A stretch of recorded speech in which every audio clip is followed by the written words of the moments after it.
Hello friends, मैं योगेंद्र आपके अपने यूट्यूब चैनल पर स्वागत करता हूं। दोस्तों, आज हम सैयद वंश के बारे में पढ़ेंगे, जिसका टाइम पीरियड 1414 से 1451 तक रहा। और इस वंश की स्थापना खिज्र खान ने की, जिनका टाइम पीरियड 1414 से 1421 तक रहा। और तो बात हम उस समय की करेंगे जब तुगलक वंश चल रहा था। उसी समय 1398 ईस्वी में तैमूर भारत आए थे और उनका उद्देश्य यह था कि उत्तर भारत पर आक्रमण करें और यहाँ से धन दौलत को लूटकर वापस अपनी राजधानी समरकंद जाएं। वापस यहाँ से धन दौलत को लूटकर वापस अपनी राजधानी समरकंद वापस आएं। और तो जब ये उत्तर भारत पर आक्रमण करते हैं तो इनका जो है साथ खिज्र खां देता है, इनका पूरा साथ देता है। तो तैमूर जो है इस अभियान में सफल हो जाते हैं और सफलता के साथ साथ यहाँ से उन्हें पर्याप्त मात्रा में धन जो है मिलता है और वो इस धन को पाकर पर्याप्त मात्रा में उनको धन प्राप्त हो जाता है और इस धन को पाकर वह काफ़ी खुश होते हैं और वह वापस जाते हैं।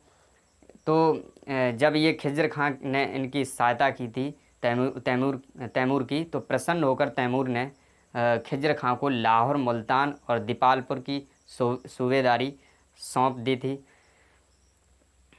इधर खिज्र खां जो है जब ये इनको सौंप कर और वो जब तैमूर लोग वापस चले जाते हैं और इधर खिज्र खां जो है जब ये जो है इनको जिम्मेदारी सौंप दी जाती, तो ये राज्य का विस्तार करता है, यहाँ तक कि दिल्ली तक विस्तार कर लेता है। उसी समय सैयद वंश की स्थापना करता है और जब ये शासक बनता है तो जो है ये जब शासक बना तो इसने सुल्तान की उपाधि धारण नहीं की। इसने यह केवल रैयत आला की उपाधि से संतुष्ट रहा। और इसकी मृत्यु की बात करें तो खिज्र खां की मृत्यु 1421 ईस्वी में हो गई थी। उसके बाद मुबारक शाह जो इसका पुत्र था, ये खिज्र खां के बाद उसका पुत्र मुबारक खां, जो कि मुबारक शाह के नाम से सुल्तान बना। मुबारक खां की अगर हम बात करें तो ये इसने शाह की उपाधि धारण की और साथ ही साथ इसने सुल्तान की उपाधि भी धारण की। वहीं पर अगर हम बात करें तो मुबारक शाह के जो पिता थे जो कि खिज्र खां, तो इन्होंने सुल्तान की उपाधि धारण नहीं की थी, इन्होंने रैयत आला की उपाधि धारण की थी। वहीं इनका पुत्र जो है ये जो है सुल्तान की उपाधि धारण करता है, उसके साथ साथ ही शाह की उपाधि भी धारण करता है। और इस सैयद वंश का सबसे योग्यतम शासक जो है मुबारक शाह बना और इसने यमुना नदी के किनारे मुबारकाबाद नगर की स्थापना की। एग्ज़ाम में पूछ दिया जाता है कि मुबारकाबाद नगर की स्थापना किसने की, तो आप बता दीजिए कि मुबारक शाह ने मुबारकाबाद नगर की स्थापना मुबारक शाह ने की। उसके बाद हम बात करें तो मुबारक शाह की, तो ये मुबारक शाह का एक दरबारी इतिहासकार था जिसका नाम था अहमद सरहिंदी। इसने एक किताब लिखी थी जिसका नाम है तारीख़ ए मुबारक शाही।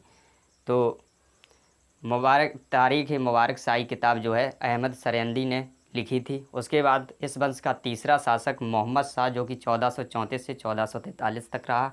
और इस वंश का सैयद वंश का अंतिम शासक और चौथा शासक अलाउद्दीन आलम शाह रहा, जिसका टाइम पीरियड 1443 से 1451 तक रहा। तो यहाँ तक सैयद वंश जो है समापन हो जाता है। इस शासक के बाद सैयद वंश का समापन हो जाता है। वीडियो कैसी लगी आप कमेंट बॉक्स में ज़रूर बताएं और हमारे चैनल को सब्सक्राइब करें, लाइक करें।